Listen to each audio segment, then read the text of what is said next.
이렇게 특히 이런 장애인 전용 이런 주차구역들이 건물의 어디에 위치했는지 한번 본 적이 있나요?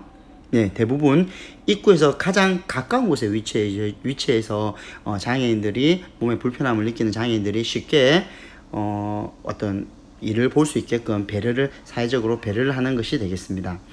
그뿐만 아니에요. 그러니까 꼭 반드시 몸이 꼭 아파야 되는 것이 아니라 우리가 살아가면서 어떤 가정에서 어떤 임신이나 출산 등에 의해서도 우리가 사회적으로 배려를 받아야 되는 일이 생길 때도 있습니다. 특히 임신이나 출산의 경우는 임신을 출산한 여성에 대해서 직장에서 혹은 남성도 마찬가지예요. 그래서 남성들도 직장에서 잠시 쉬어서 아기를 돌볼 수 있도록 아이를 돌볼 수 있는 그런 휴가를 제공하고 법적으로 보장받고 있습니다. 이런 모습들이 어떤 사회적으로 인권이 성숙한 사회에서 그런 사회적 약자를 위해서 배려하는 모습이 되겠습니다. 이런 모습들이 요것뿐만 아니라 굉장히 주변에서 많이 일어나고 있는데 이제 그런 것들이 어떤 것들이 있는지 여러분 시간이 될 때 스마트폰을 나중에 한번 한번 어떤 것들이 있는지 한번 검색해 보세요. 검색해 보고 그 복수 노트에다가 인권을 침해받고 있는 사례가 이런 것들이 있구나 이런 것들을 간단히 한번 적어 보는 것도 좋겠습니다. 이렇게 누구나 존중받을 권리 이런 인권들은 나의 인권뿐만 아니라 다른 모든 사람의 인권이 다 소중하다라는 인식에서 시작된다라는 것을 여러분들은 생각해야 됩니다. 아래에 여러분들이 보고 있는 그림에서 봐도 모든 사람들이 어떤 인권이 소중하다, 존중받아야 된다는 그런 모습을 나타내는 그림이라 할 수 있겠죠. 그 이유는 이런 이유 때문입니다.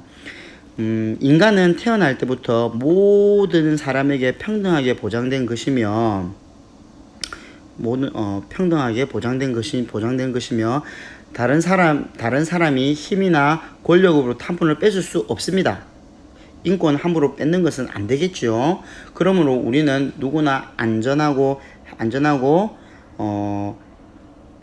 행복을 누리며 살아갈 권리를 가지고 있는 겁니다. 이런 권리는 모든 사람이 다 같이 누리기 때문에 다른 사람의 권리도 존중하는 태도가 매우 중요하다는 것을 여러분들이 알면 되겠습니다.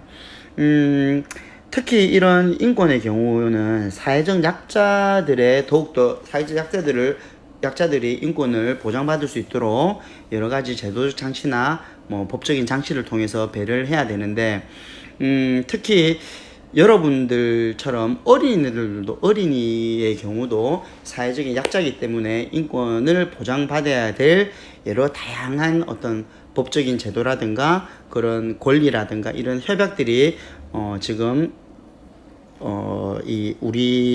우리나라뿐만 아니라 전 세계에서 같이 공유를 하고 있습니다. 그 대표적인 제도가 바로 이 UN 아동 권리 협약이라는 겁니다.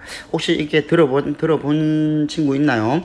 어린이에게 행복하게 누려야 할 많은 권리가 있는데 세계 여러 나라가 그 세계 여러 나라 모이는 곳이 우리 유엔이 되겠죠. 그래서 유엔에서 모여가지고 18세 미만의 어린이와 청소년의 모든 권리가 담긴 UN 아동 권리 협약이라는 걸 이렇게 만들어서 UN 아동 권리 협약을 통해서 어떤 아동이나 청소년들의 생존 권리, 보호 권리, 발달 권리, 참여 권리를 제시하고 그런 것들이 이루어질 수 있도록 지구촌 모든 사람들이 다 같이 함께 노력하는 권리가 되겠습니다.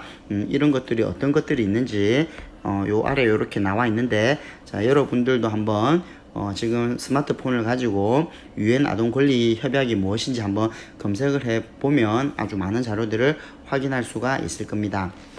자 오늘 거꾸로 수업 첫날이라서 약간 조금 길게 한 듯한 느낌이 듭니다. 한 10분 정도 가까이 되는 것 같은데 오늘 수업 잘 듣고 자 꼭 잘 들으세요. 복습 노트에 들은 내용을 간단하게 요약하고 선생님이 한번 조사해 볼 내용은 여러분 한번 이런 거 생각해 보세요. 인권이 침해당하는 경우가 어떤 것들이 있는지를 한번 생각해 보고 또 우리 사회에서 인권이 존중되는 어떤 제도라든가 모습들이 어떤 모습이 있는지 이런 것도 한번 검색해 보면 좋겠습니다. 그리고 아울러서 UN 아동 권리 협약이 어떤 내용이 있는지도 한번 검색해 보면 좋을 것 같습니다. 자, 이상으로 우리 첫 번째 거꾸로 사회 수업을 마치도록 하겠습니다. 내일 우리 또 학교에서 보도록 해요.